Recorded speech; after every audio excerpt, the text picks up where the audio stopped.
Sangkatutak na mga car brands ang naglalabanan sa panahon ngayon. Merong mga sasakyang made in the USA, made in Japan, Germany at European brands. Pero may nagbabalik at yan ay ang mga China cars. Wait, pag sinabing China cars parang hindi maganda yung reputasyon dahil sa quality noong araw. Pero iba na panahon ngayon. At ang nagpapatunay dito ay ang brand na Chery. Hindi yung cellphone yung sasakyan. At isa rito sa mga pinakamagagandang models ng sasakyan ng Chery ay ang Tigo 8. Hi guys, I'm Stanley Chi, your naughty boy next door, the host of Phil Coches Car Reviews. At i-review natin ngayong episode ay ang Chery Tigo 8. Pero bago natin simulan, please like and subscribe to Phil Coches YouTube channel because alam naman nating lahat, Phil Coche is the #1 car portal in the country.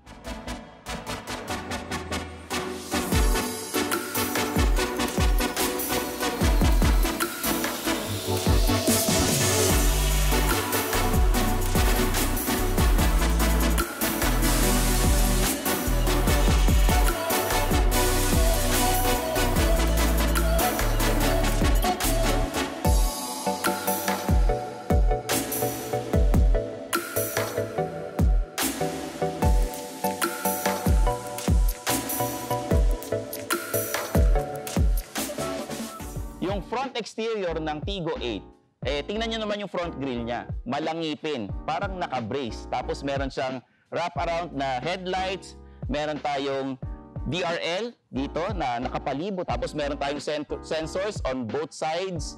May mga silver trimmings tayo tsaka chrome trimmings. At kita nyo naman yung logo niya nasa gitna. Ang laki, makintab. Sigurado kayong Chery to, hindi Apple. Kasi parang letter A yung logo niya. Pero hindi, Chery nga to. Chery Tigo 8. May glossy black trim dito sa harap at sa loob to give it the executive feel. Ang ganda.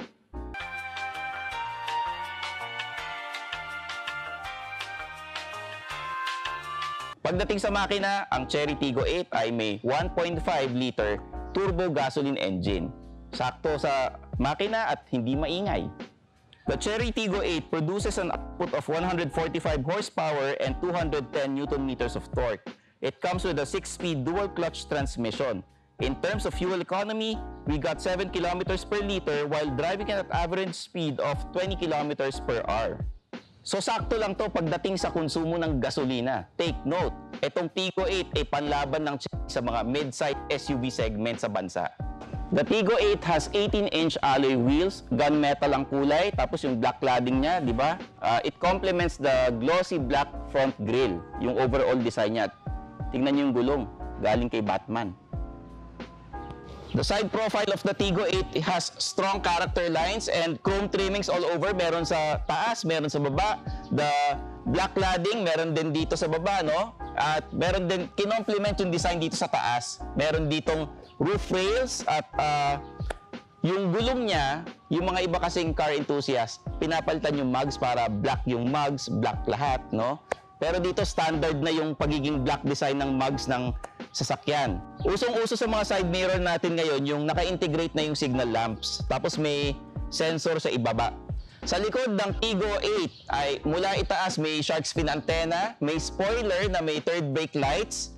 Tapos yung tail light niya, hindi lang siya wrap around, kakaiba siya. Parang unibrow ni Anthony Davis, pinalibutan ng tail lights itong likod niya na may nakaumbok na Chery logo. Tapos may mga sensors at camera din tulad nito.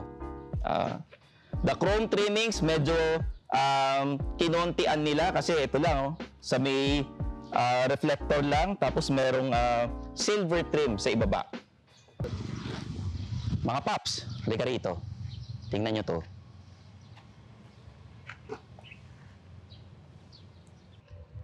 Wow! Astig!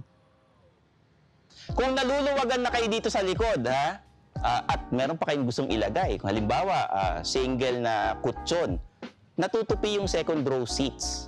Sobrang flat niya, pwede kang magtanim ng palay. Pag nakalagay sa loob yung single na kutsyon, may kasamang sunroof, alam na. Pwede kayong nagsisimula sa letter X. Stargazing. Kayo Visit philcoche.com and be a part of Phil Coche's year-end blowout sale. Sa loob ng Tigo 8, may mga leather seats tayo with gray trimmings. Tapos, it gives an executive look talaga. Hindi ka tinipid sa loob ng Cherry Tigo 8. May leather dito, soft touch. Tapos dito may plastic. Meron tayong ambient light. Hindi nyo napapansin sa umaga, pero sa gabi, pansinin ito. Para tong ilaw sa aquarium. Yung aquarium ng isda, hindi yung mga pinupuntahan ninyo. Dito sa infotainment system niya na 10.25 inch. Very responsive. Pwede mong i-control yung aircon dito. Ayan, oh. Sulit na sulit to. You have Apple CarPlay inside.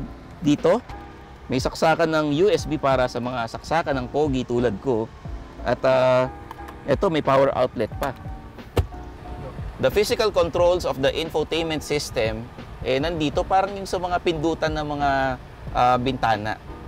Ayan, oh. Volume, power, kumpleto. Pati sa telepono, ito. Kung may gusto kang tawagan. Tingnan nyo, digital ang instrument cluster. Sa manibela niya, magaan na steering wheel at kumpleto ang pindutan para sa mga mahilig pumindot-pindot. This is the controls for the sunroof para sa mga, alam nyo na, gustong magpa-araw o magpa-ulan, di ba? Dito sa gitna, maluwag ang headroom, very spacious. Kita nyo, kahit na ako 5'6" lang, pero kung 6-footer talagang kasyang-kasya rito. Kung sobrang tangkad mo, buksan nyo yung sunroof. Yung aircon vents niya, nandito sa baba. Kasi typical sa mga ibang SUV, nasa gilid. Yung mga aircon vents sila nandito. Pero itong Tigo 8, para siyang sedan na style. Nandito sa ibaba. Yan, oh, sa gitna. Malamig. Preskong-presko.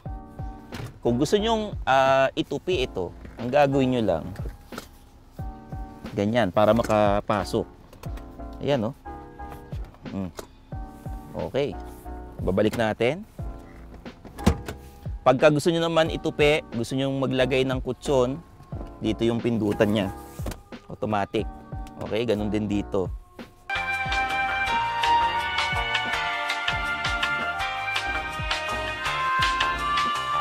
Kompleto ang seat belts, may Isofix ready ito at may armrest and cup holder. Sa gitna, kasya naman yung dalawang malaking tao. Yung nasa gitna dapat bata or baby, no? Para realistic tayo.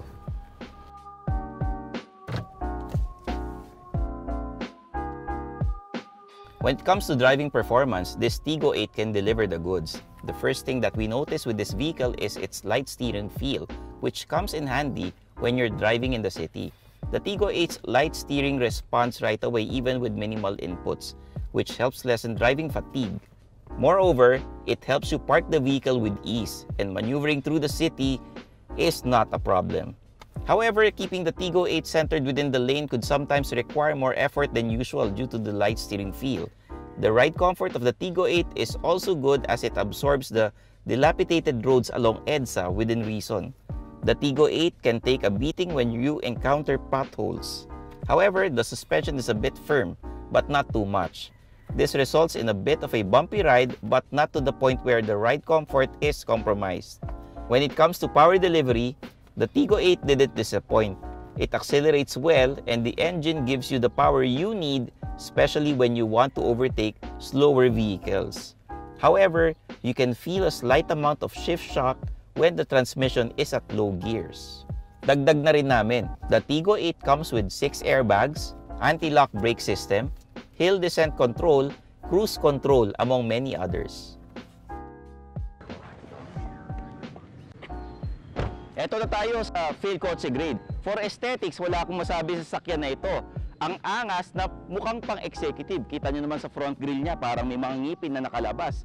So ang score natin dito is 4.5/5. Pagdating sa practicality, sulit na sulit itong Cherry Tigo 8. Nandito na lahat ng features. Safety features, may Apple CarPlay, tapos meron ka pang smartwatch para i-start yung makina. Kaya ang score natin dito ay 4/5. Pagdating sa performance, wala tayong masasabi dito sa Cherry Tigo 8. Ang ganda ng makina, hindi maingay, hindi matagtag sa daan, tsaka kung nagdududa kayo, namigay lang naman ng 10-year warranty para sa makina ang Chery na sasakyan. Kaya sulit na sulit to. Kaya lang, pwede pang mag-improve ito. Wala namang perfect na makina. Kaya ang score natin dito ay 4/5. Pagdating sa value for money, wala akong masasabi sa sasakyan na ito. Tinadtad ng safety features, may Apple CarPlay, may mga saksakan ng USB, tsaka for the price of 1,340,000 pesos, sulit na sulit ito. Considering na 7-seater to, may mga bagong labas na sedan, halos ganun na rin ang presyo. Kaya ang score natin para dito ay 5/5. Ang Feel Kotse score natin para sa Chery Tiggo 8 dahil ang daming safety features, tinadtad ng mga magagandang features all over, interior, exterior, kumpleto with the smartwatch na pang start ng makina, tsaka murang-mura sa presyo niya, sulit na sulit. Kaya ang Feel Kotse score natin dito ay 4.5/5. Yung stigma ng mga Chinese cars na madaling masira, hindi maganda yung quality, pangit ang performance, iwan na natin sa nakaraan dahil iba na panahon ngayon. At ang nagpapatunay dito ay ang Chery Tiggo 8. Sa presyo, features at galawan nito, sulit na sulit ang babayaran mo. Tsaka alam nyo ba? At alam nyo ba, yung Chery ay namigay ng 10-year warranty sa makina at 5-year warranty para sa buong sasakyan. Ba, sang ka pa? So, there you have it, the Feel Kotse car review of the Chery Tiggo 8. I'm your host, Stanley Chi, your naughty boy next door, leaving you with this quote, magmahal ka ng car enthusiast dahil we break parts and not hearts. Bye-bye! Thanks for watching. Don't forget to subscribe to Feel Kotse, the country's #1 online car portal.